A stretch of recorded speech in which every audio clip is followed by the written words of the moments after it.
नमस्कार साथियों, मैं योगेश जोशी और इस वीडियो में हम आर्थिक समीक्षा 2022-23 को पढ़ेंगे। उससे क्या-क्या महत्वपूर्ण प्रश्न बन सकते हैं उनको देखेंगे। पहले हम आर्थिक समीक्षा को पढ़ लेंगे, फिर बाद में हम देखेंगे कि आरपीएससी की पिछले 1-2 सालों में आर्थिक समीक्षा से क्या-क्या प्रश्न पूछे गए हैं, उनको प्रश्नों को देखेंगे। तो शुरू करते हैं। सबसे पहले हम देखते हैं जीएसडीपी। तो राजस्थान की जीएसडीपी स्थिर कीमतों पर कितनी है? वह 7.99 लाख करोड़ रुपए। कितनी है? 7.99 लाख करोड़ रुपए। तो 7.99 लाख को हम 7.99 पढ़ेंगे ताकि आसानी से याद हो पाए। तो राजस्थान की जीएसडीपी स्थिर कीमतों पर है 7.99 लाख करोड़। स्थिर कीमतों में जो आधार वर्ष लिया जाता है वो क्या लिया जाता है? 2011 और 12, ये याद रखना है। स्थिर कीमतों में जो आधार वर्ष लिया जाता है वो लिया जाता है 2011 और 12। तो जीएसडीपी का मतलब क्या होता है? जीएसडीपी का मतलब होता है ग्रोस स्टेट डोमेस्टिक प्रोडक्टिविटी, सकल राज्य घरेलू उत्पाद होता है जीएसडीपी का मतलब। तो जीएसडीपी स्थिर कीमतों पे तो कितनी है? 7.99 लाख करोड़ रुपए। राजस्थान की जीएसडीपी प्रचलित कीमतों पर कितनी है? 14.14 लाख करोड़। कितनी है? 14.14 लाख करोड़ तो है प्रचलित कीमतों पर, और स्थिर कीमतों पर है 7.99 लाख करोड़। नेक्स्ट हम देखते हैं राजस्थान की जीएसडीपी का भारत की कुल जीडीपी में कितना योगदान है? वो है 5.18%। ये वाला प्रश्न अभी आरएस 2023 का जो प्री एग्जाम था उसमें पूछा गया था कि राजस्थान की जीएसडीपी का भारत की कुल जीडीपी में योगदान कितना है? 5.18%। नेक्स्ट हम देखते हैं एनएसडीपी। एनएसडीपी स्थिर कीमतों पर कितनी है? वह 6.95 लाख करोड़। कितनी है? 6.95 लाख करोड़ है स्थिर कीमतों पर एनएसडीपी। एनएसडीपी प्रचलित कीमतों पर कितनी है? वो है 12.60 लाख करोड़। तो एनएसडीपी स्थिर कीमतों पर है 6.95 लाख करोड़ और एनएसडीपी प्रचलित कीमतों पर है 12.60 लाख करोड़। एनएसडीपी का मतलब क्या होता है? नेट स्टेट डोमेस्टिक प्रोडक्टिविटी, शुद्ध राज्य घरेलू उत्पाद। जीएसडीपी का मतलब तो क्या होता है? सकल राज्य घरेलू उत्पाद, और एनएसडीपी का मतलब होता है शुद्ध राज्य घरेलू उत्पाद। नेक्स्ट हम देखते हैं प्रति व्यक्ति आय। पीसीआई का मतलब होता है पर कैपिटा इनकम, प्रति व्यक्ति आय। प्रति व्यक्ति आय स्थिर कीमतों पर कितनी है? वह 86,134 रुपए। राजस्थान की प्रति व्यक्ति आय स्थिर कीमतों पर है 86,134 रुपए, और प्रति व्यक्ति आय प्रचलित कीमतों पर कितनी है? 1,56,149 रुपए। तो सीधा ऐसे डाटा पूछा जाता है एग्जाम में उठा करके कि मान लो प्रति व्यक्ति आय स्थिर कीमतों पर कितनी है? वह 86,134 रुपए, और प्रचलित कीमतों पर प्रति व्यक्ति आय है 1,56,149 रुपए। नेक्स्ट हम देखते हैं राजस्थान का जीएसवीए। जीएसवीए का मतलब क्या होता है? सकल राज्य मूल्य वर्धन। क्या है? सकल राज्य मूल्य वर्धन। Gross state value added. क्या है? Gross state value added. Rajasthan का जीएसवीए कितना है? वह है 13.11 लाख करोड़। राजस्थान का जीएसवीए है 13.11 लाख करोड़। नेक्स्ट हम देखते हैं राजस्थान में कुल खाद्यान्न का उत्पादन कितना हुआ है? 253.99 लाख मैट्रिक टन। राजस्थान में कुल खाद्यान्न का उत्पादन हुआ है 253.99 लाख मैट्रिक टन। नेक्स्ट देखते हैं राजस्थान में अधिष्ठापित ऊर्जा। अधिष्ठापित ऊर्जा कितनी है? 23,487 मेगावाट। राजस्थान में अधिष्ठापित ऊर्जा है 23,487 मेगावाट। नेक्स्ट हम देखते हैं औद्योगिक उत्पादन सूचकांक, आईआईपी। आईआईपी औद्योगिक उत्पादन सूचकांक, राजस्थान का आईआईपी कितना है? वह है 134.65। कितना है? 134.65। नेक्स्ट देखते हैं कि राजस्थान का थोक मूल्य सूचकांक। थोक मूल्य सूचकांक कितना है? 388.29। कितना है? 388.29। तो ये डाटा याद करने हैं। नेक्स्ट हम देखते हैं जीएसवीए में योगदान। अलग अलग क्षेत्र है उनका जीएसवीए में योगदान देखना है, ठीक है। तो कृषि का जीएसवीए में योगदान कितना है? लगभग 28%। 28% से थोड़ा ज्यादा है, पॉइंट में है आगे, तो अपन को याद रखना है लगभग 28%। उद्योगों का जीएसवीए में योगदान है 27%। सेवाओं का जीएसवीए में योगदान है 43%। तो कृषि का जीएसवीए में योगदान 28, उद्योगों का योगदान है 27 और सेवा का योगदान है 43%। तो जीएसवी में सबसे ज्यादा योगदान किसका हुआ? वो हुआ सेवा क्षेत्र का। सेवा क्षेत्र का योगदान सबसे ज्यादा है जीएसवी में, ठीक है। तो अगर आपसे ना सेवा क्षेत्र में भी पूछा है, सेवा क्षेत्र के अंदर भी सबसे ज्यादा योगदान किसका है, तो वो है व्यापार, होटल तथा रेस्टोरेंट्स। व्यापार, होटल तथा रेस्टोरेंट्स का सेवा क्षेत्र के अंदर भी सबसे ज्यादा योगदान है। तो ऐसे भी बोल सकते हैं जीएसवी में पूरे में टोटल में सबसे ज्यादा योगदान किसका है? वह सेवा, होटल, व्यापार, होटल तथा रेस्टोरेंट्स, ये सेवा क्षेत्र के उप क्षेत्र है। तो व्यापार, होटल और रेस्टोरेंट ये क्या है? सेवा क्षेत्र के क्या है? उप क्षेत्र है। इनका योगदान जीएसवी में सबसे ज्यादा है।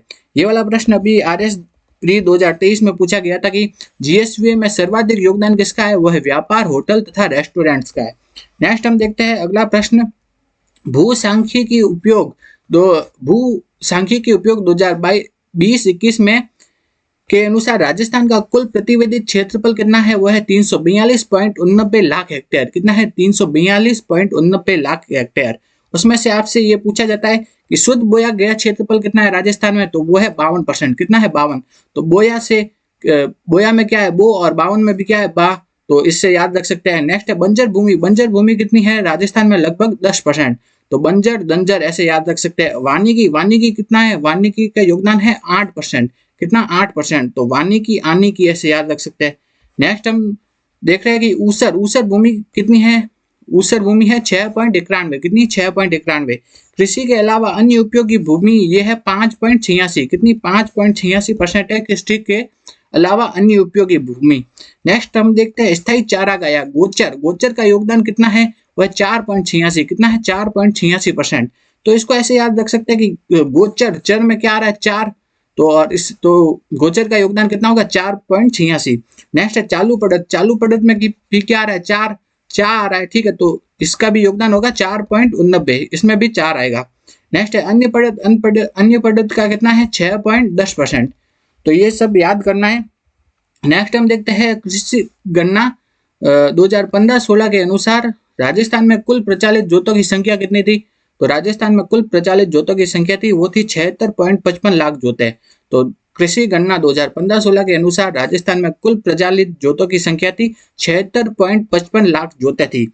उसमें से महिला प्रचालित जोतों की संख्या कितनी है? वह 7.75 लाख। ये वाला प्रश्न तो पूछा भी जा चुका है एक बार कि महिला प्रचालित जोतों की संख्या है 7.75 लाख। तो कुल तो कितनी थी? वो थी 76.55 लाख। 76.55 लाख में से 7.75 लाख घटा देंगे तो पुरुषों की जोतों की संख्या आ जाएगी। वो कितनी है? 68.8 लाख। तो राजस्थान में महिलाओं की प्रचालित जोतों की संख्या है 7.75 लाख। नेक्स्ट हम देखते हैं राजस्थान में कृषि का उत्पादन के बारे में देख लेते हैं। तो 2022-23 में कुल खाद्यान्न का उत्पादन कितना हुआ है? वह है 253.99 लाख मैट्रिक टन। 2022-23 में राजस्थान में कुल खाद्यान्न उत्पादन हुआ है 253.99 लाख मैट्रिक टन। पिछले वर्ष से इसमें वृद्धि कितनी हुई है? वो है 9.71% की वृद्धि हुई है। नेक्स्ट देखते हैं राजस्थान में खरीफ का उत्पादन। खरीफ का उत्पादन हुआ है 97.98 लाख मैट्रिक टन, जबकि रबी का उत्पादन हुआ है 156.01 लाख मैट्रिक टन। ठीक है, तो कुल तो कितना हो गया? 253.99 लाख मैट्रिक टन। उसमें से रबी का उत्पादन हुआ 156 लाख मैट्रिक टन और खरीफ का उत्पादन हुआ 97.98 लाख मैट्रिक टन। तो ये तो क्या है? राजस्थान में फसल उत्पादन के बारे में हम देख रहे हैं। नेक्स्ट हम देखते हैं खरीफ। तिलहन की जो खरीफ की फसलें हैं वो कौन कौन सी है? तो मतलब ऐसी फसलें जिससे तेल निकलता है और वो खरीफ की है। तो कौन कौन सी होगी? मूंगफली, तिल, सोयाबीन, अरंडी। मूंगफली, तिल, सोयाबीन, अरंडी ये तिलहन फसलें हैं और ये खरीफ की फसलें हैं। नेक्स्ट हम देखते हैं रबी की फसलें जो तिलहन की है वो है राई, सरसों, तारामीरा, अलसी। तो ये इकोनॉमिक सर्वे में लिखा गया है तो इसको देख लेते हैं। नेक्स्ट हम देखते हैं ऐसी कौन कौन सी फसलें हैं जिसके उत्पादन में राजस्थान का पूरे देश में पहला स्थान है। ऐसी कौन सी फसलें हैं जिसके उत्पादन में राजस्थान का पूरे देश में पहला स्थान है? वो फसलें हैं बाजरा, सरसों, पोषक अनाज, कुल तिलहन और ग्वार। इन 5 फसलों के उत्पादन में राजस्थान का पूरे देश में कौन सा स्थान है? पहला स्थान है। तो बाजरा का पूरे देश में जितना भी उत्पादन होता है उसमें से बाजरा का कितना? 41% उत्पादन राजस्थान में होता है। तो पूरे देश के उत्पादन का लगभग 41% उत्पादन बाजरा कहाँ उत्पादित होता है? राजस्थान में। पूरे देश का लगभग 44% सरसों कहाँ उत्पादन होता है? राजस्थान में। पूरे देश का 16% पोषक अनाज राजस्थान में उत्पादन होता है। पूरे देश का 22% कुल तिलहन राजस्थान में उत्पादित होता है और पूरे देश का लगभग 84% ग्वार राजस्थान में उत्पादन होता है। तो ये 5 फसलें तो ये याद रखना, ये पूछा जाता है प्रश्न, कौन कौन सी फसलों के उत्पादन में राजस्थान का देश में पहला स्थान है? तो बाजरा हो गई, सरसों हो गई, पोषक अनाज, कुल तिलहन और ग्वार, ये याद रखना है। बाजरा, सरसों, पोषक अनाज, कुल तिलहन और ग्वार, इन 5 फसलों के उत्पादन में राजस्थान का पूरे देश में पहला स्थान है। नेक्स्ट हम देखते हैं राजस्थान का पूरे देश में दूसरा स्थान किन फसलों के उत्पादन में। तो कौन कौन सी फसलें हैं जिनके उत्पादन में राजस्थान देश में दूसरे नंबर पे है? वह है कुल दलहन और मूंगफली। तो पहला तो क्या था? कुल तिलहन था। ये क्या था? कुल तिलहन। और इसमें क्या आ गया? दूसरे में क्या आ गया? कुल दलहन। ये याद रखना। तो कौन कौन सी फसलें हैं जिनके उत्पादन में राजस्थान का पूरे देश में दूसरा स्थान है? तो वो है एक तो है कुल दलहन और दूसरा मूंगफली। मूंगफली वाला तो 2-3 बार पूछा जा चुका है, बहुत इंपॉर्टेंट है। मूंगफली का उत्पादन में राजस्थान का देश में कौन सा स्थान है, वह है दूसरा स्थान है। नेक्स्ट हम देखते हैं ऐसी कौन कौन सी फसलें हैं जिनके उत्पादन में राजस्थान का पूरे देश में तीसरा स्थान है, वह है चना, ज्वार और सोयाबीन। चना, ज्वार और सोयाबीन के उत्पादन में राजस्थान का पूरे देश में तीसरा स्थान है। देखो ज्वार के उत्पादन में तो कौन सा है, तीसरा, और ऊपर आपने देखा था क्या, ग्वार, ग्वार के उत्पादन में राजस्थान का स्थान है पहला। तो ये याद रखना है, पूछे जाते हैं। नेक्स्ट हम देखते हैं राजस्थान में गन्ने का उत्पादन कितना हुआ है, वो है 2.18 लाख मेट्रिक टन। कितना, 2.18 लाख मेट्रिक टन। कपास का उत्पादन हुआ है 25.53 लाख गांठे। कितनी, 25.53 लाख गांठे। नेक्स्ट हम देखते हैं पशुपालन के बारे में देख लेते हैं। तो पशुपालन, पशु गणना 2019 के अनुसार राजस्थान में पशुधन कितना है, तो पशुधन है 568 लाख। कितना, 568 लाख, या ऐसे भी बोल सकते हैं 5.68 करोड़, ऐसे भी बोल सकते हैं। तो राजस्थान में 2019 की पशु गणना के अनुसार जो पशुधन है वह है 568 लाख पशु। नेक्स्ट है राजस्थान में जो पशुधन है वो पूरे देश का कितना परसेंट है, वह है 10.60%। तो राजस्थान में जो पशुधन है वो पूरे देश का 10.60 परसेंट पशु जो है वो राजस्थान में पाए जाते हैं। पूरे देश का लगभग 10.5% जो पशु है वो कहाँ मिलते हैं, राजस्थान में। नेक्स्ट हम देखते हैं ऊंट। पूरे देश के लगभग 84% ऊंट कहाँ मिलते हैं, राजस्थान में। पूरे देश की 14% बकरियां राजस्थान में। पूरे देश की लगभग 12% भैंसें जो है राजस्थान में मिलती है। पूरे देश की लगभग 10% भेड़ है राजस्थान में। और पूरे देश की लगभग 7% जो गाय है वो राजस्थान में मिलती है। नेक्स्ट हम देखते हैं राजस्थान का पूरे देश में दूध और ऊन, इन दोनों के उत्पादन में पूरे देश में राजस्थान का कौन सा स्थान है, वो पहला स्थान है। तो एक तो हो गया दूध और दूसरा हो गया ऊन, इन दोनों के उत्पादन में राजस्थान का पूरे देश में कौन सा स्थान है, पहला स्थान है। इंपॉर्टेंट है, पूछा जाता है। तो दूध और ऊन के उत्पादन में राजस्थान का पूरे देश में पहला स्थान। नेक्स्ट हम देखते हैं राजस्थान का दूध उत्पादन कितना होता है, तो राजस्थान में पूरे देश का लगभग 14% दूध का उत्पादन राजस्थान में होता है। और पूरे देश के लगभग 42% ऊन का उत्पादन राजस्थान में होता है। तो पूरे देश का लगभग 14% ऊन राजस्थान में, दूध राजस्थान में उत्पादित होता है। और पूरे देश का लगभग 42% ऊन राजस्थान में उत्पादित होता है। नेक्स्ट हम देखते हैं उद्योग। आपने देखा था कृषि का जीएसवी में योगदान कितना था, वो था 28 पॉइंट कुछ परसेंट था, ठीक है। तो उद्योगों का जीएसवी में योगदान है वो है 27.31%। ये प्रचलित और स्थिर कीमतों पर अलग अलग है। तो आपन को क्या याद रखना है, 27 पॉइंट कुछ परसेंट। और कृषि का कितना है, 28 पॉइंट कुछ परसेंट। और जो सेवाएं थी उसका वह है 43% लगभग। तो ये याद रखना है। नेक्स्ट हम देखते हैं एमएसएमई नीति। एमएसएमई नीति है ना, कब लागू हुई, 2 बार है, एक तो 2019 में और एक 2022 में, ठीक है। तो एमएसएमई नीति याद रखना है, 2019 और 2022 2 बार है, ठीक है। तो एमएसएमई का मतलब क्या होता है, ये फुल फॉर्म भी एक बार पूछी गई थी। तो एमएसएमई का मतलब होता है माइक्रो स्मॉल मीडियम इंटरप्राइजेस। पहले एम का मतलब हो गया माइक्रो, दूसरे एस का मतलब हो गया स्मॉल, फिर एम का मतलब हो गया मीडियम, इंटरप्राइजेस मतलब micro small medium enterprises. Next हम देखते हैं एमएसएमई नीति जो 2022 है वो कब लागू हुई, वो हुई 17 सितंबर 2022 को। एमएसएमई नीति 2022 लागू हुई 17 सितंबर 2022 को। अब हम देखते हैं कि है ना 1 जुलाई 2020 से है ना कुछ मानदंड चेंज हो गए हैं कि है ना माइक्रो उद्योग किन्हें कहेंगे, स्मॉल उद्योग किन्हें कहेंगे, और जो मीडियम उद्योग किन्हें कहेंगे। तो वो देख लेते हैं। जो माइक्रो उद्योग कौन से होते हैं, जिनमें की इन्वेस्टमेंट 1 करोड़ तक का हो और उनका टर्नओवर 5 करोड़ तक का हो, वो क्या कहलाते हैं, माइक्रो उद्योग। स्मॉल उद्योग क्या होते हैं, जिनमें इन्वेस्टमेंट हो 10 करोड़ का और उनका टर्नओवर हो 50 करोड़ का, वो क्या कहलाते हैं, स्मॉल उद्योग।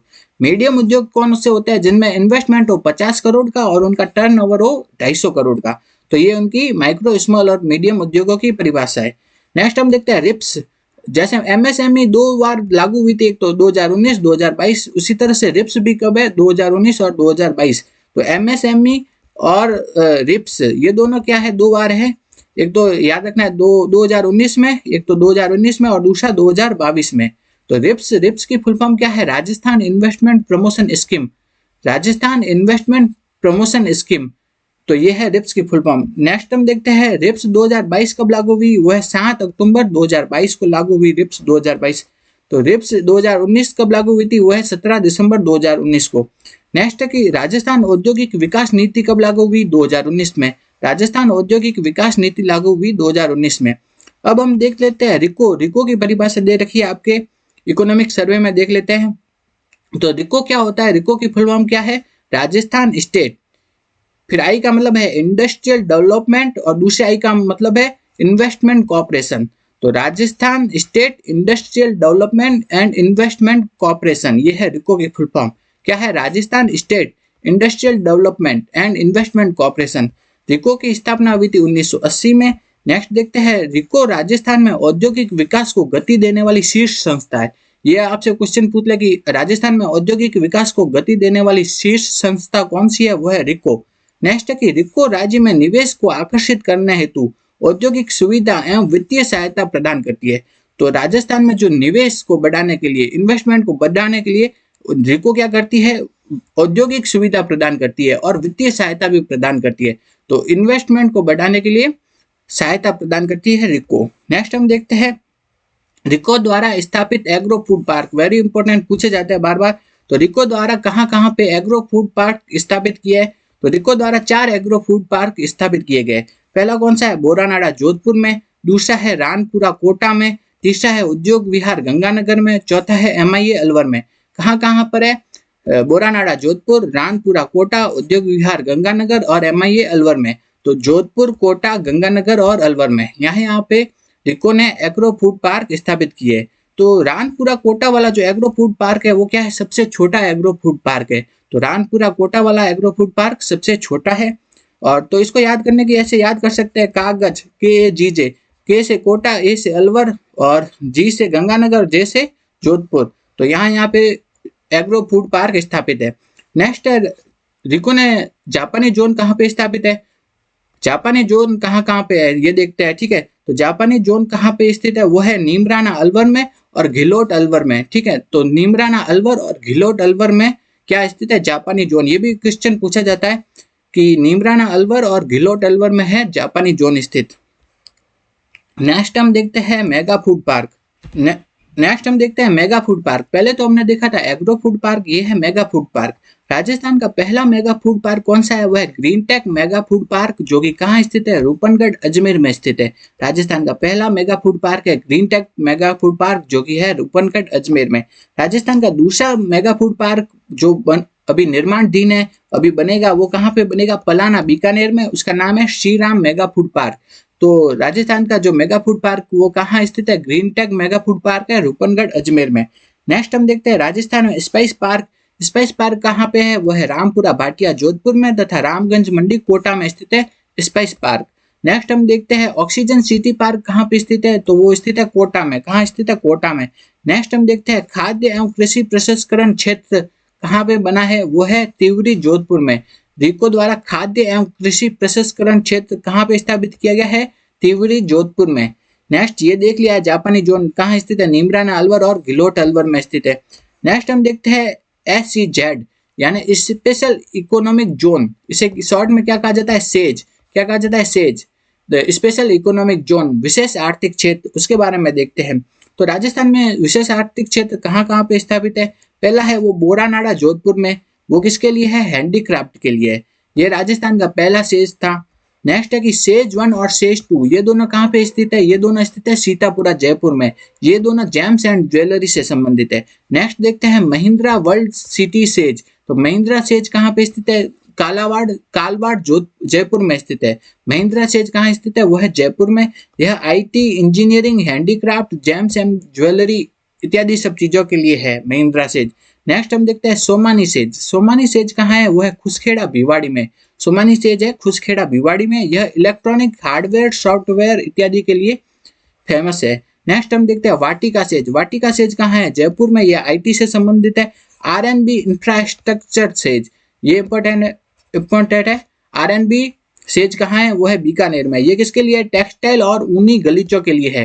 तो RNB सेज कहाँ है, वो है बीकानेर में। ये टेक्सटाइल और ऊनी गलीचों के लिए फेमस है, इंपॉर्टेंट है। RNB सेज कहाँ है, वो है बीकानेर में और ये टेक्सटाइल के लिए प्रसिद्ध है। नेक्स्ट हम देखते हैं राजस्थान वित्त निगम, RFC, राजस्थान वित्त निगम। RFC की स्थापना हुई 1955 में और इसका काम क्या है, ये माइक्रो स्मॉल मीडियम उद्योगों को क्या प्रदान करता है, ऋण प्रदान करता है। तो RFC की स्थापना हुई 1955 में। इसका काम है ये माइक्रो स्मॉल तथा मीडियम उद्योगों को लोन प्रदान करता है RFC। नेक्स्ट हम देखते हैं राजसी को। राजसी को क्या है? Rajasthan small industry corporation limited. RAJSICO क्या है? Rajasthan small industry corporation limited. RAJSICO की स्थापना हुई जून 1961 में। कब हुई? जून 1961 में। इसका काम क्या है? ये लघु उद्योगों एवं कारीगरों को सहायता प्रदान करती है। राजसिको का काम क्या है? लघु उद्योगों तथा कारीगरों को क्या प्रदान करती है? सहायता प्रदान करती है। नेक्स्ट है कि राजसिको क्या है? हस्तशिल्प को बढ़ावा देती है। राजसिको किसको बढ़ावा देती है? हस्तशिल्प को। नेक्स्ट हम देखते हैं राजस्थान हस्तशिल्प नीति कब लागू की गई? 2022 में। और तारीख पूछ ली जाए जो तो है 17 सितंबर 2022 को। तो राजस्थान हस्तशिल्प नीति कब लागू की गई? 2022 में। तो ऐसे याद रख सकते हैं कि हाथ दो होते हैं, तो इस टाइप से 2022 हो गया, 2-2। नेक्स्ट हम देखते हैं DMIC, Delhi Mumbai industrial corridor, DMIC। तो इसके बारे में देखते हैं। दादरी यूपी से जवाहरलाल नेहरू पोर्ट मुंबई के बीच एक डेडिकेटेड फ्रेट कॉरिडोर का निर्माण किया गया है। किसका? डेडिकेटेड फ्रेट कॉरिडोर इसका निर्माण किया गया है। इसकी लंबाई है 1504 किलोमीटर। इसका 38% भाग कहां से गुजरता है? राजस्थान से। इसका उद्देश्य क्या है? नए औद्योगिक शहरों को स्मार्ट सिटी के रूप में विकसित करना। इसका उद्देश्य है नए औद्योगिक शहरों को स्मार्ट सिटी के रूप में विकसित करना। अब हम देखते हैं ये DMIC क्या है? दिल्ली मुंबई इंडस्ट्रियल कॉरिडोर क्या है? तो जो ये डेडिकेटेड फ्रेट कॉरिडोर है, ये इसका निर्माण किया गया है। इसके दोनों तरफ लगभग 150 किलोमीटर के प्रभाव क्षेत्र को ही क्या कहा जाता है? DMIC। तो डेडिकेटेड फ्रेट कॉरिडोर के दोनों तरफ लगभग 150 किलोमीटर क्षेत्र के जो प्रभाव क्षेत्र है उसे क्या कहा जाता है? DMIC, Delhi Mumbai industrial corridor. Next है कि DMIC के तहत राजस्थान में विकसित किए जा रहे क्षेत्र कौन कौन से है? तो पहला क्षेत्र है वो है खुसखेड़ा भिवाड़ी नीमराना निवेश क्षेत्र। कौन सा है? खुसखेड़ा भिवाड़ी नीमराना निवेश क्षेत्र। और दूसरा है जोधपुर पाली मारवाड़ औद्योगिक क्षेत्र। पहला क्षेत्र तो है खुसखेड़ा भिवाड़ी नीमराना निवेश क्षेत्र और दूसरा है जोधपुर पाली मारवाड़ औद्योगिक क्षेत्र। ये दो क्षेत्र है DMIC के तहत। तो खुसखेड़ा भिवाड़ी नीमराना क्षेत्र है उसमें क्या 165 किलोमीटर के क्षेत्र में है और अलवर के 43 गांव इसमें सम्मिलित है। जबकि जोधपुर पाली मारवाड़ औद्योगिक क्षेत्र यह है 154 किलोमीटर स्क्वायर में और पाली के 9 गांव इसमें सम्मिलित है। नेक्स्ट हम देखते हैं इन दोनों क्षेत्रों का विकास हेतु किसकी स्थापना की गई है? तो इन दोनों क्षेत्रों के विकास हेतु राजस्थान इंडस्ट्रियल डेवलपमेंट कॉर्पोरेशन रिडको की स्थापना की गई है। तो जोधपुर पाली मारवाड़ औद्योगिक क्षेत्र और खुसखेड़ा भिवाड़ी नीमराना निवेश क्षेत्र इन दोनों के विकास के लिए रिडको यानी राजस्थान इंडस्ट्रियल डेवलपमेंट कॉर्पोरेशन की स्थापना की गई है। नेक्स्ट हम देखते हैं रिडको की स्थापना कब की गई है? वो है 15 मार्च 2022 को की गई है रिडको की स्थापना। नेक्स्ट हम देखते हैं निर्यात। निर्यात वाला प्रश्न पूछा जाता है 2021-22 में राजस्थान से होने वाला कुल निर्यात कितना है? वो है 71,999 करोड़ रुपए। तो 2021-22 में राजस्थान से कुल निर्यात हुआ था 71,999 करोड़ रुपए। कितना? 71,999 करोड़ रुपए। नेक्स्ट हम देखते हैं राजस्थान से निर्यात होने वाली 5 शीर्ष वस्तुएं कौन सी है? तो राजस्थान से निर्यात होने वाली 5 शीर्ष वस्तुएं है वह पहली है इंजीनियरिंग, दूसरी है कपड़ा, तीसरी है धातु, चौथी है हस्तशिल्प और पांचवी है रासायनिक पदार्थ। कौन सी है? इंजीनियरिंग, दूसरा है कपड़ा, तीसरी है धातु, चौथी है हस्तशिल्प और पांचवी है रासायनिक पदार्थ। तो इसको ऐसे याद रख सकते हैं कोई भी रेल है, ठीक है, तो कोई भी रेल है, रेल में सबसे आगे कौन सा डिब्बा होता है? वो है इंजन होता है। तो सबसे पहले नंबर पे इंजीनियरिंग, दूसरे नंबर पे किसका डब्बा होता है? वो होता है गार्ड, गार्ड का डब्बा होता है, ठीक है, गार्ड का डब्बा होता है दूसरे नंबर। तो राजस्थान से निर्यात होने वाली 5 शीर्ष वस्तुएं कौन सी है? पहली तो क्या होगी? इंजीनियरिंग, दूसरी कपड़ा, तीसरी धातु, चौथी हस्तशिल्प और पांचवी रासायनिक पदार्थ। इसको ऐसे याद रख सकते हैं कि जो कोई भी ट्रेन है, ट्रेन में जो सबसे पहला डब्बा होता है वो कौन सा होता है? वो होता है इंजन। तो पहला हो गया इंजीनियरिंग, दूसरा डब्बा होता है वो होता है गार्ड का, ठीक है, तो गार्ड से क्या हो गया? गारमेंट, गारमेंट हो गया कपड़ा, तो दूसरे नंबर पे क्या आ गया? कपड़ा। और तीसरे नंबर पे जो डब्बा होता है बाद में जो डब्बे होते हैं वो क्या होते हैं? लोकल वाले डब्बे होते हैं। उसमें तुम्हारे और हमारे जैसे, तुम्हारे हमारे जैसे जो नॉर्मल लोग होते हैं वो बैठते हैं। तो धातु, धातु क्या हो गया? तुम्हारे हमारे जैसे नॉर्मल लोग बैठते हैं, ठीक है। इसमें क्या आ गया? ये आ गया लोकल डब्बा। फिर नेक्स्ट जो बीच में डब्बे होते हैं वो क्या होते हैं? उसमें वीआईपी लोग बैठते हैं। एसी वाले डब्बे होते हैं, बीच में वीआईपी लोग बैठते हैं, तो हस्तियां बैठती है बीच में। तो क्या आ गया? हस्तशिल्प चौथे नंबर पे। और पांचवे पे क्या आ गया? रासायनिक पदार्थ। तो इस टाइप से इसको याद कर सकते हैं। तो ये क्या हो गया? इंजीनियरिंग पहले नंबर पे, दूसरे पे कपड़ा, तीसरे पे धातु, चौथे पे हस्तशिल्प और पांचवे पे रासायनिक पदार्थ।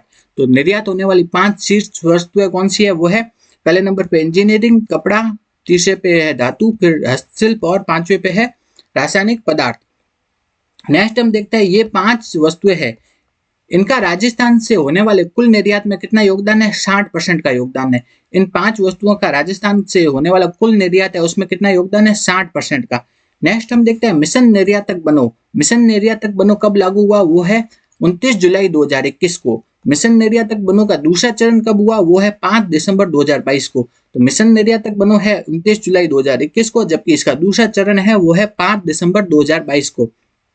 नेक्स्ट हम देखते हैं राजस्थान की औद्योगिक नीतियां। तो राजस्थान में पहली औद्योगिक नीति 1978 में, फिर लागू हुई 1990 में, फिर 1994 में, फिर 1998 में, फिर 2010 में, फिर 2015 में और अभी 1 जुलाई 2019 को औद्योगिक नीति लागू हुई है। नेक्स्ट हम देखते हैं one district one product, ODOP, one district one product के बारे में देखते हैं।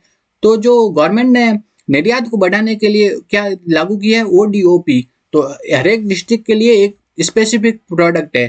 तो अपन से एग्जाम में क्या उत्पाद दे देते हैं, जिला पूछ लेते हैं, ठीक है, तो अपन को ये याद रखना है। तो इसके बारे में देखते हैं। सबसे पहले ऑटोमोबाइल पार्ट कहाँ के है? अलवर। सिंथेटिक यान कहाँ का है? बांसवाड़ा। सोयाबीन, सोयाबीन कहाँ है? बारा। चावल, चावल कहाँ है? बूंदी का।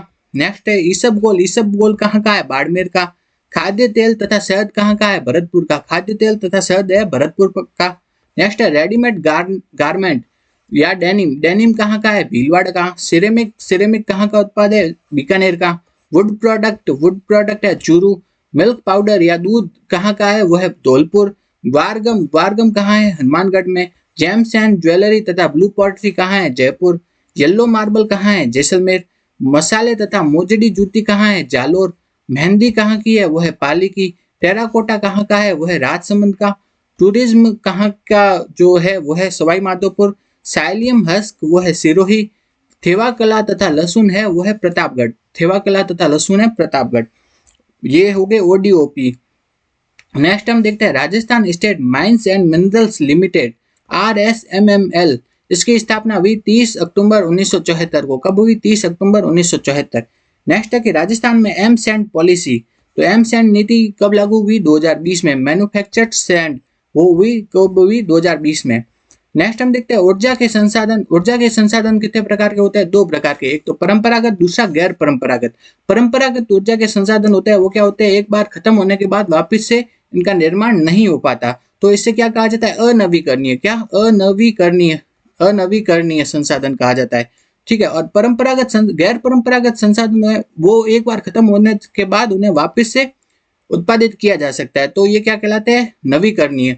नवीकरणीय या इसे क्या कहा जाता है? अक्षय ऊर्जा भी कहा जाता है, ठीक है। तो परंपरागत ऊर्जा संसाधनों में क्या आ गए या अनवीकरणीय ऊर्जा संसाधनों में कोयला, खनिज तेल और प्राकृतिक गैस। जबकि गैर परंपरागत ऊर्जा संसाधनों में आ गए सौर ऊर्जा, पवन ऊर्जा, बायोगैस ऊर्जा। ये सब किस में आ गए? गैर परंपरागत ऊर्जा संसाधनों में। नेक्स्ट हम देखते हैं परंपरागत के बारे में देख लेते हैं। सबसे पहले क्या आ गया? कोयला। कोयले को क्या भी कहा जाता है? ताप विद्युत। कोयले के भंडार कहाँ है? पलाना, बरसिंहसर, नापासर, बीकानेर में। कपूरडी, जालीपा, गिरल कहाँ है? बाड़मेर में।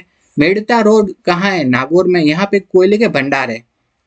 नेक्स्ट हम देखते हैं राजस्थान में कौन सा कोयला मिलता है? वो है लिग्नाइट कोयला। नेक्स्ट है कि राजस्थान का पहला सुपर थर्मल पावर स्टेशन कहाँ पे स्थापित किया गया? वो किया गया सूरतगढ़ गंगानगर में। नेक्स्ट है कि कोटा, कालीसिंध, झालावाड़, छबड़ा, बारा, गिरल, बाड़मेर, यहाँ इन सभी स्थानों पर कोयले पर आधारित ताप विद्युत संयंत्र है। तो कोटा में, कालीसिंध, झालावाड़ में, छबड़ा, बारा में और गिरल, बाड़मेर में, इन सभी जगह पे कोयले पर आधारित ताप विद्युत संयंत्र स्थापित है। तो अभी कालीसिंध झालावाड़ वाला पूछा गया था RS के एग्जाम में कि कालीसिंध झालावाड़ में कोयले पर आधारित ताप विद्युत संयंत्र है। नेक्स्ट हम देखते हैं खनिज तेल। खनिज तेल का आपके इकोनॉमिक सर्वे में लिखा गया है। तो भारत में कुल कच्चे तेल का कितना उत्पादन कुल कच्चे तेल का कितना उत्पादन होता है? वो है 30 MMTPA। तो भारत में कुल जो कच्चे तेल उत्पादित होता है वो कितना है? 30 MMTPA। MMTPA का मतलब होता है million metric tonne per annum. क्या होता है? Million metric tonne per annum. तो भारत में कच्चे तेल का उत्पादन होता है 30 MMTPA। नेक्स्ट हम देखते हैं भारत के कुल जो कच्चा तेल है, भारत में जितना भी कच्चे तेल का उत्पादन होता है उसका 20% उत्पादन कहाँ होता है? राजस्थान में। भारत में कुल जितना भी कच्चे तेल का उत्पादन होता है उसका 20% उत्पादन होता है राजस्थान में। तो राजस्थान में कितना होता है? 6 MMTPA कच्चे तेल का उत्पादन होता है। कच्चे तेल के उत्पादन के मामले में राजस्थान का देश में कौन सा स्थान है? दूसरा स्थान है। पहले नंबर पे कौन है? वो है बॉम्बे हाई। नेक्स्ट हम देख लेते हैं राजस्थान में कितने 4 पेट्रोलिफेरस बेसिन है। कितने? 4 पेट्रोलिफेरस बेसिन है जो कि 14 जिलों में 1.5 लाख किलोमीटर स्क्वायर में फैले हुए हैं। 4 पेट्रोलिफेरस बेसिन है जो कि 14 जिलों में 1.5 लाख किलोमीटर स्क्वायर के क्षेत्रफल में फैले हैं। पहला पेट्रोलिफेरस बेसिन है बाड़मेर सांचौर बेसिन, यह बाड़मेर जालोर जिले में फैला है। नेक्स्ट है कि जैसलमेर बेसिन, ये जैसलमेर जिले में फैला है। तीसरा है बीकानेर नागौर बेसिन, ये बीकानेर नागौर गंगानगर हनुमानगढ़ चूरू जिले में फैला है। नेक्स्ट है विंध्य बेसिन, ये कोटा बूंदी बारा झालावाड़ तथा भीलवाड़ा और चित्तौड़ जिलों में फैला है। कौन सा? विंध्य बेसिन। नेक्स्ट हम देखते हैं बाड़मेर सांचौर बेसिन है। बाड़मेर जो सांचौर बेसिन है उसमें कितने 38 तेल के क्षेत्रों की खोज हो चुकी है। कितने? 38 तेल के क्षेत्रों की खोज हो चुकी है बाड़मेर सांचौर बेसिन में, जिसमें से कि 14 जो तेल के क्षेत्र है, जो 14 तेल के कुएं हैं, उनमें से क्या हो रहा है? तेल का उत्पादन हो रहा है। तो वो तो खोज कितने की चुकी है? 38 की खोज हो चुकी है। और उनमें उसमें से 14 में क्या हो रहा है? अभी वर्तमान में तेल का उत्पादन हो रहा है। तो वर्तमान में जो तेल का उत्पादन हो रहा है ना, वो कहाँ कहाँ से हो रहा है? वो कौन कौन से कुओं से हो रहा है? वो है मंगला, भाग्यम, शक्ति, ऐश्वर्या, गुडा, सरस्वती, कामेश्वरी, रागेश्वरी। इन सभी जो तेल के कुएं हैं, यहाँ से क्या उत्पादन हो रहा है? तेल का उत्पादन हो रहा है। तो कौन कौन से हैं? मंगला, भाग्यम, शक्ति, ऐश्वर्या, गुडा, सरस्वती, कामेश्वरी, रागेश्वरी। ये सभी तेल के कुएं कहाँ पर स्थित है? बाड़मेर सांचौर बेसिन में। तो बाड़मेर सांचौर बेसिन में 38 तेल के कुओं की क्या हो चुकी है? खोज हो चुकी है, जिसमें से के 14 जो तेल के कुएं उनका क्या हो रहा है वर्तमान में? उनमें से तेल का उत्पादन हो रहा है। कौन कौन से तेल के कुएं हैं? मंगला, भाग्यम, शक्ति, ऐश्वर्या, गुडा, सरस्वती, कामेश्वरी, रागेश्वरी। इन तेल के कुओं से बाड़मेर सांचौर बेसिन में तेल का उत्पादन हो रहा है। नेक्स्ट हम देखते हैं बाड़मेर सांचौर बेसिन है, उसमें तेल का उत्पादन करता है ना, वो कौन सी कंपनी करती है? वो है केयर्न इंडिया। कौन सी? केयर्न इंडिया, जो कि स्कॉटलैंड की कंपनी है, और वेदांता ग्रुप, ये दोनों मिलकर के कर रहे हैं तेल का उत्पादन बाड़मेर सांचौर बेसिन में। कौन सी? केयर्न इंडिया कंपनी और वेदांता ग्रुप, ये दोनों मिलकर के बाड़मेर सांचौर बेसिन में तेल का उत्पादन कर रहे हैं। नेक्स्ट हम देखते हैं कि राजस्थान की रिफाइनरी। राजस्थान की रिफाइनरी कब से चालू हुई? वो है 16 जनवरी 2018 से। कहाँ? पचपदरा बाड़मेर में स्थित है। तो राजस्थान रिफाइनरी 16 जनवरी 2018 से चालू हुई और पचपदरा बाड़मेर में स्थित है। इसमें HPCL और राजस्थान गवर्नमेंट का हिस्सा कितना है?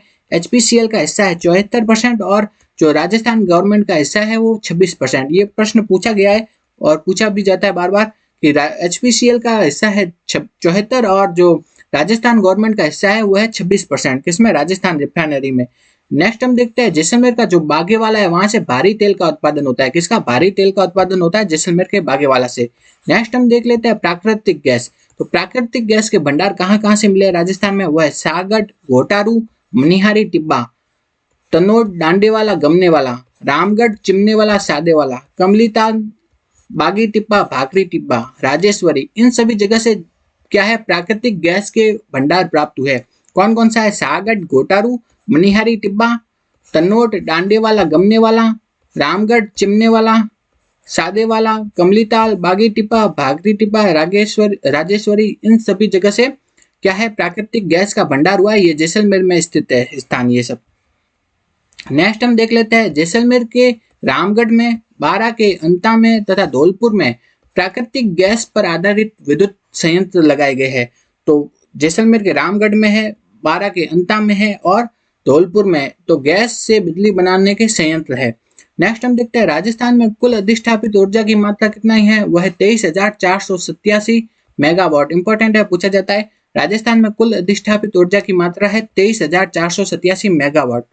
नेक्स्ट है राजस्थान सौर नीति कब लागू हुई? 2019 में। राजस्थान पवन एवं सौर ऊर्जा नीति, पवन और सौर ऊर्जा हाइब्रिड नीति। कौन सी? पवन और सौर ऊर्जा हाइब्रिड नीति कब लागू हुई? वो भी 2019 में। तो सौर ऊर्जा नीति भी 2019 में और पवन एवं सौर ऊर्जा हाइब्रिड नीति ये भी 2019 में। नेक्स्ट देखते हैं कि देश का सबसे बड़ा सोलर पार्क कहाँ पे स्थापित है? वह है बड़ला। बड़ला जो कि फड़ौदी में स्थित है, वहां पे देश का सबसे बड़ा सोलर पार्क स्थित है। नेक्स्ट देखते हैं कि सौर ऊर्जा के उत्पादन में राजस्थान का देश में कौन सा स्थान है। तो सौर ऊर्जा के उत्पादन में राजस्थान का पूरे देश में पहला स्थान है। अक्षय ऊर्जा का मतलब हो गया जो रिन्यूएबल एनर्जी हो गई, ठीक है। अक्षय ऊर्जा मतलब रिन्यूएबल एनर्जी, उसके उत्पादन में राजस्थान का देश में पहला स्थान है। तो सौर ऊर्जा के उत्पादन में भी राजस्थान पहले नंबर पे है और अक्षय ऊर्जा के उत्पादन में भी राजस्थान पहले नंबर पे है। नेक्स्ट देखते हैं कि राजस्थान में कुल अधिष्ठापित ऊर्जा अभी देखी थी 23,487 मेगावाट। नेक्स्ट देखते हैं ऊर्जा मंत्रालय भारत के आकलन के अनुसार राजस्थान में कुल कितनी सौर ऊर्जा स्थापित हो सकती है। मतलब उसने कहा है कि राजस्थान में कितनी सौर ऊर्जा अधिकतम बन सकती है, वो है 142 गीगावाट की सौर ऊर्जा स्थापित हो सकती है राजस्थान में। नेक्स्ट देखते हैं राजस्थान सौर ऊर्जा नीति 2019, सौर और पवन ऊर्जा हाइब्रिड नीति 2019 में तारीख देख लेते हैं 18 दिसंबर 2019 को। ये देख लिया था देश का सबसे बड़ा सोलर पार्क कहाँ, बड़ला जोधपुर में। नेक्स्ट है, ये इंपॉर्टेंट है, अभी RS 2023 में भी पूछा गया है ये वाला प्रश्न कि राजस्थान ऊर्जा संरक्षण दिवस कब मनाया जाता है। मनाया जाता है 14 दिसंबर को। राजस्थान ऊर्जा संरक्षण दिवस मनाया जाता है 14 दिसंबर। नेक्स्ट है कि राजस्थान राज्य विद्युत उत्पादन निगम लिमिटेड द्वारा 810 मेगावाट का सौर ऊर्जा संयंत्र कहां पर स्थापित किया जाएगा, वो है पूगल बीकानेर। कहां पे, पूगल बीकानेर में। नेक्स्ट है कि राजस्थान अक्षय ऊर्जा निगम लिमिटेड को नेशनल एनर्जी कंजर्वेशन अवार्ड 2022 से सम्मानित किया गया है। किसे, नेशनल एनर्जी कंजर्वेशन अवार्ड से। नेक्स्ट है अब यातायात के साधन जो इकोनॉमिक सर्वे में दिए गए हैं। तो मार्च 2022 तक राजस्थान में सड़कों का निर्माण कितना हो गया है, 2,78,813 किलोमीटर। कितना, 2,78,813 किलोमीटर। तो सड़कों का घनत्व राजस्थान में कितना है, 81.47 किलोमीटर, जबकि इंडिया में है वो है 165 किलोमीटर। नेक्स्ट है कि राजस्थान में नेशनल हाईवे की लंबाई है 10,618 किलोमीटर, स्टेट हाईवे की लंबाई है 17,237 किलोमीटर, मुख्य जिला सड़कों की लंबाई है 13,270 किलोमीटर और ग्रामीण सड़कों की लंबाई है 1,86,762 किलोमीटर। तो अपन देख लेते हैं, नेशनल हाईवे 10,000, स्टेट हाईवे 17,000, जिला सड़कें 13,000 और ग्रामीण सड़कें 1,86,000। तो सबसे ज्यादा क्या है, ग्रामीण सड़कें। नेक्स्ट देखते हैं मार्च 2021 तक राजस्थान में कुल रेल मार्गों की लंबाई कितनी हो गई, वो है 6,019 किलोमीटर। कितनी, 6,019 किलोमीटर। नेक्स्ट है कि राजस्थान में भारत के कुल रेल मार्ग का कितना परसेंट है, वो है 8.83%। कितना, 8.83। नेक्स्ट है राजस्थान में पहली रेल कब और कहां चलाई गई, वो है 1874 में बांदीकुई दौसा से आगरा यूपी के बीच में। बांदीकुई दौसा से आगरा के बीच में। अब देख लेते हैं खनिज संसाधन जो इकोनॉमिक सर्वे में लिखा गया है। तो इकोनॉमिक सर्वे में आपके एक लाइन लिखी गई है, राजस्थान में 81 प्रकार के खनिजों का भंडार है, जिसमें से वर्तमान में 58 खनिजों का खनन हो रहा है। तो भंडार तो कितने हैं, 81 प्रकार के खनिजों का, और खनन कितना हो रहा है, 58 प्रकार के खनिजों का वर्तमान में खनन हो रहा है। तो राजस्थान में भंडार तो कितने हो गए, 81 प्रकार के खनिजों के, और खनन हो रहा है उसमें से 58 प्रकार के खनिजों का खनन हो रहा है। राजस्थान खनिज के भंडार के मामले में देश में कौन सा है, दूसरे नंबर पे है, जबकि खनिज के उत्पादन के मामले में तीसरे नंबर पे है। अब देखते हैं राजस्थान में किन किन खनिजों का 100% उत्पादन होता है, वो देख लेते हैं। तो आपके इकोनॉमिक सर्वे में ये तीन तो लिखे हुए हैं, पहला, दूसरा और तीसरा, ये तीन इकोनॉमिक सर्वे में लिखे हुए हैं। इसके अलावा ये तीन है जो बुक से लिए है, ठीक है। तो पहले तीन कौन से है, वो है सीसा जस्ता अयस्क, दूसरा है सोलेनाइट और वुल स्टोनाइट। सीसा जस्ता अयस्क, सोलेनाइट, वुल स्टोनाइट, इन सभी का क्या है, 100% उत्पादन कहाँ से होता है, राजस्थान से होता है। तो सीसा जस्ता अयस्क, सोलेनाइट और वुल स्टोनाइट। तो सीसा जस्ता अयस्क वो क्या है, धात्विक खनिज है, और सोलेनाइट और वुल स्टोनाइट ये दोनों अधात्विक खनिज है। तो ऐसे पूछ सकते हैं कि कौन से अधात्विक खनिज का 100% उत्पादन राजस्थान से होता है, वह है सोलेनाइट एंड वुल स्टोनाइट, जबकि धात्विक खनिज कौन से है, सीसा जस्ता अयस्क। इसके अलावा तांबा, जास्पर और पन्ना, इनका भी 100% उत्पादन राजस्थान में होता है। नेक्स्ट हम देखते हैं चांदी, कैल्साइट, जिप्सम का लगभग पूरा उत्पादन राजस्थान में होता है। इकोनॉमिक सर्वे में ये सीधी लाइन लिखी है कि इनका लगभग पूरा उत्पादन, ठीक है। तो 100% नहीं है लेकिन लगभग है। तो चांदी का 98% उत्पादन राजस्थान में, कैल्साइट का 98 और जिप्सम का 93% उत्पादन होता है। तो ये लाइन याद रखनी है। नेक्स्ट हम देखते हैं राजस्थान में जो यूरेनियम के भंडार है, यूरेनियम के भंडार कहाँ से मिले हैं, वो है रोहिल खंडेला तथा सुहागपुरा सीकर से। कहाँ से, रोहिल खंडेला तथा सुहागपुरा सीकर से। सोने के भंडार मिले हैं वो है आनंदपुरा भुकिया तथा जगतपुरा बांसवाड़ा से। सोने के भंडार मिले हैं वो है आनंदपुरा भुकिया तथा जगतपुरा बांसवाड़ा से। पाइराइट अगर आपसे पूछ लिया जाए, पाइराइट के भंडार वो है कहाँ है? सादिलपुरा सीकर से। कहाँ है? सादिलपुरा सीकर से। सादिलपुरा सीकर से मिला है पाइराइट पाया जाता है। नेक्स्ट है यूरेनियम के भंडार रोहिल खंडेला तथा सुहागपुरा सीकर में। सोने के भंडार आनंदपुरा भुकिया तथा जगतपुरा बांसवाड़ा में। पाइराइट कहाँ पाया जाता है? सादिलपुरा सीकर में। अगर आपसे मैंगनीज पूछ ले तो वो है कहाँ पाया जाता है मैंगनीज? तो वो है काला खूंटा लीलवानी बांसवाड़ा में। कहाँ है? काला कूठा तथा लीलवानी। कहाँ है? लीलवानी बांसवाड़ा में क्या पाया जाता है? मैंगनीज के भंडार। नेक्स्ट हम देखते हैं भारतमाला परियोजना किससे संबंधित है? सड़क निर्माण से संबंधित है। भारतमाला परियोजना किससे संबंधित है? सड़क निर्माण से। नेक्स्ट हम देखते हैं राजस्थान इलेक्ट्रिक व्हीकल नीति 2022 में लागू की गई। सेवा क्षेत्र का जीएसवी में योगदान कितना है? 43%। आपने देखा था कृषि का था 28 पॉइंट कुछ परसेंट, सेवा उद्योगों का था 27 और जो सेवा का था 43%। तो सबसे ज्यादा योगदान किसका था? सेवा क्षेत्र का। नेक्स्ट है कि राजस्थान के जीएसवी में सबसे अधिक योगदान, सेवा क्षेत्र में भी सबसे अधिक योगदान सेवा क्षेत्र के उपक्षेत्र कौन से? होटल, व्यापार तथा रेस्टोरेंट। इनका ओवरऑल जीएसवी में सबसे अधिक योगदान है। ये क्या है? सेवा क्षेत्र का उपक्षेत्र है, होटल, व्यापार तथा रेस्टोरेंट। नेक्स्ट है कि वर्तमान में किसे उद्योगों का दर्जा दिया गया है? वह है पर्यटन तथा हॉस्पिटैलिटी। हॉस्पिटैलिटी मतलब मेहमान नवाजी। ये वाला भी आरएस 2023 में पूछा गया है कि किसे उद्योगों का दर्जा दिया गया है? वह पर्यटन तथा हॉस्पिटैलिटी को। नेक्स्ट हम देखते हैं जनसंख्या वृद्धि, जनसंख्या घनत्व, इसके बारे में देख लेते हैं। तो राजस्थान की जो ग्रामीण जनसंख्या है, राजस्थान की जो कुल जनसंख्या की, नेक्स्ट हम देखते हैं राजस्थान की जो कुल जनसंख्या है उसका ना कितना परसेंट लोग गांव में रहते हैं? वो है 75% लोग। नेक्स्ट है कि राजस्थान की कुल जनसंख्या के कितने प्रतिशत लोग शहरों में रहते हैं? वो है 24% लोग। तो गांव में रहते हैं लोग 75% और शहरों में रहने वाले लोग हैं वो है 24%। नेक्स्ट देखते हैं राजस्थान का जनसंख्या घनत्व कितना है? 200 व्यक्ति प्रति वर्ग किलोमीटर स्क्वायर। तो राजस्थान का जनसंख्या घनत्व कितना है? 200। सबसे अधिक जनसंख्या घनत्व वाला जिला जयपुर है जिसका जनसंख्या घनत्व है 595 और सबसे कम जनसंख्या घनत्व वाला जिला है जैसलमेर। नेक्स्ट देखते हैं कि दशकीय जनसंख्या वृद्धि दर सबसे अधिक, राजस्थान की दशकीय जनसंख्या वृद्धि दर 2001 से 2011 के बीच में कितनी रही? 21.31%। राजस्थान की दशकीय जनसंख्या वृद्धि दर कितनी है? 21%। सबसे अधिक दशकीय जनसंख्या वृद्धि दर किसकी थी? बाड़मेर की लगभग 32% और सबसे कम दशकीय जनसंख्या वृद्धि दर थी गंगानगर की। कितनी? 10%।